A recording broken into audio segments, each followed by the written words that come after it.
एक गांव में एक रामलाल नाम का एक किसान अपनी पत्नी और 4 लड़कों के साथ रहता था। रामलाल खेतों में मेहनत करके अपने परिवार का पेट पालता था। लेकिन उसके चारों लड़के आलसी थे जो गांव में वैसे ही इधर उधर घूमते रहते थे। एक दिन रामलाल ने अपनी पत्नी से कहा कि अभी तो मैं खेतों में काम कर रहा हूं, लेकिन मेरे बाद इन लड़कों का क्या होगा? इन्होंने तो कभी मेहनत भी नहीं करी, ये तो कभी खेत में भी नहीं गए। रामलाल की पत्नी ने कहा कि धीरे धीरे ये भी काम करने लगेंगे। समय बीतता गया और रामलाल के लड़के कोई काम नहीं करते थे। एक बार रामलाल बहुत बीमार पड़ गया। वह काफी दिनों तक बीमार ही रहा। उसने अपनी पत्नी को कहा कि वह चारों लड़कों को बुलाकर लाए। उसकी पत्नी चारों लड़कों को बुलाकर लाई। रामलाल ने कहा, लगता है कि अब मैं ज्यादा दिनों तक जिंदा नहीं रहूंगा। रामलाल को चिंता थी कि उसके जाने के बाद उसके बेटों का क्या होगा।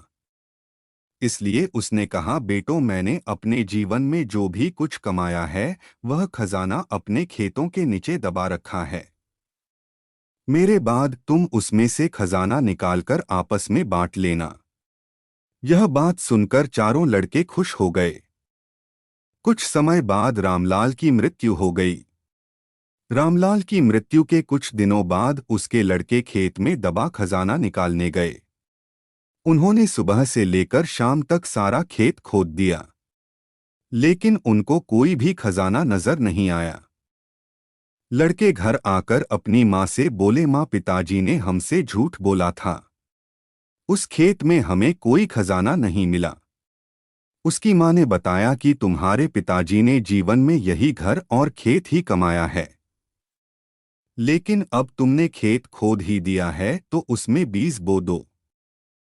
इसके बाद लड़कों ने बीज बोए और माँ के कहेनुसार उसमें पानी देते गए।